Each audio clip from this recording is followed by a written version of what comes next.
Begin with that question about how authorities begin to tackle this far-right extremism, given especially that in Anders Breivik's case, he wasn't actually as far as we know, part of any single group.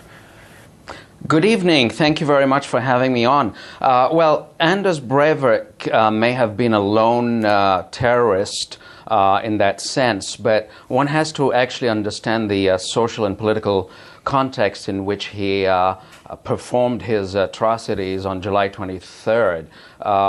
Let's first of all begin by saying that he's not clinically insane, that he's not a fascist, he's not a Christian fundamentalist, he's not a farmer, but he is a political terrorist who actually drew much of his ideas from the right-wing populist movement that has emerged in Europe in the past decade or so. You've written that the far right in Europe is now more respectable and has more support and has larger constituencies. How do you reconcile that with the widespread condemnation of Breivik and his actions particularly?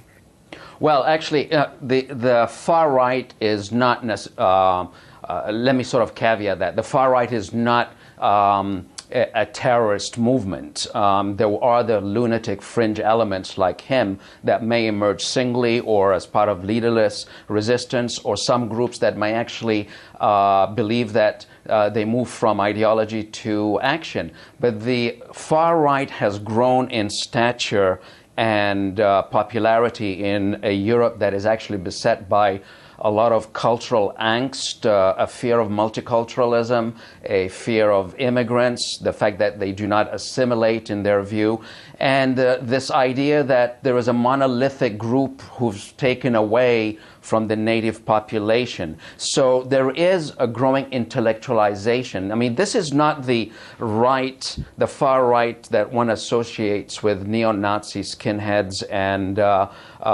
street gangs. This is actually quite a respectable movement that has gained a lot of support and popularity among the working class, the lower middle class, and even among the solid middle class, because people have gotten fed up with mainstream parties that are regarded as corrupt and unresponsive.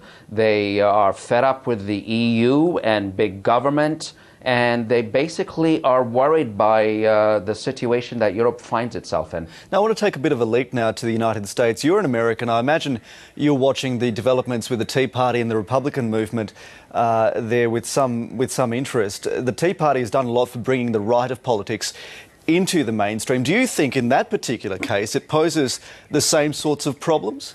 Yes, there is a growing far-right movement in the United States that's encapsulated in the Tea Party movement. You know, populism in the U.S. is essentially, we're fed up with big government, we're fed up with the inability to engage in fiscal austerity.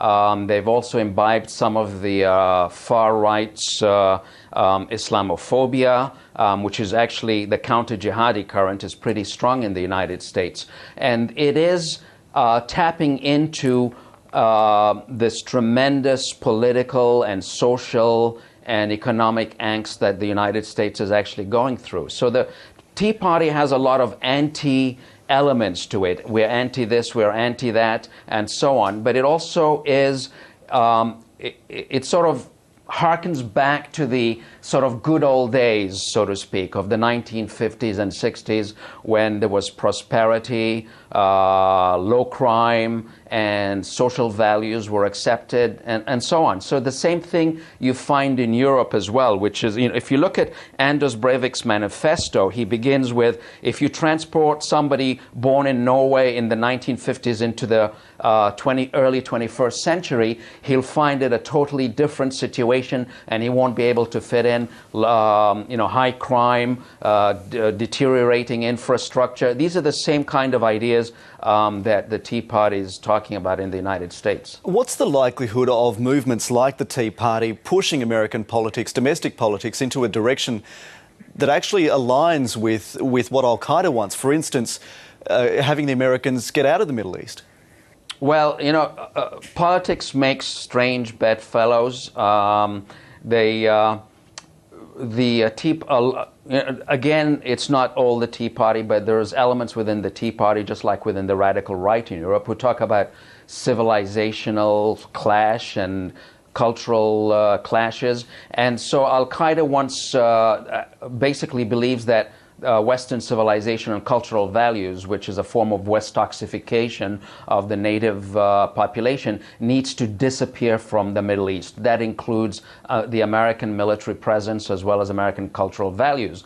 And there's actually an increasing sentiment in the United States that, what the heck are we doing there? And bring back the troops, bring back the boys and girls home from this never-ending conflict. So, in effect, to some extent, one could say, Al-Qaeda wants the West out of the Middle East, and the Westerners want certain immigrants of, Middle Eastern background out of the West, and essentially a move from multiculturalism to cultural differentialism, meaning, for example, Anders Breivik said, those Muslims who don't assimilate or integrate, we need to expel them back to where they came from. He doesn't actually talk about exterminating them. He said, we'll kill those who want to stay, and we'll actually kick them out, and that's the best thing.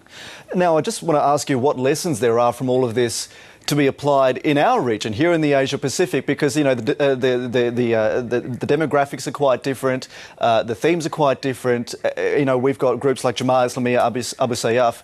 How does that play out in our region? Do we take any lessons away from what we are seeing in Europe and the US? Yes.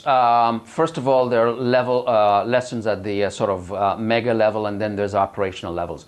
At the strategic and policy level, Asian societies are not homogenous. They're multicultural as well. This includes also Asia-Pacific countries like Australia. I mean, you had the rise of a counter-multicultural movement a few years back with Pauline Hanson and so on. But at the operational level as well, there is a tendency for security services and law enforcement to get they tend to become blinkered, and they focus on the in-the-box thinking rather than out-of-the-box thinking. In other words, in Europe, over the last decade, the law enforcement and government has essentially focused on Islamist threats and actually totally ignored the capacity of the far right to have people emerge who are actually, dedicated to a violent way of doing business. So if you tend to focus on one group in the long term, you begin to become complacent. And basically, law enforcement throughout this region should really start thinking out-of-the-box thinking, just like the European law enforcement organizations are now scrambling to dedicate resources to dealing with the potential for the far right to engage in violence. Fascinating as always. Ahmed Hashim, Associate Professor at Nanyang Tech in Singapore. Thank you for your time. Thank you very much. I appreciate it.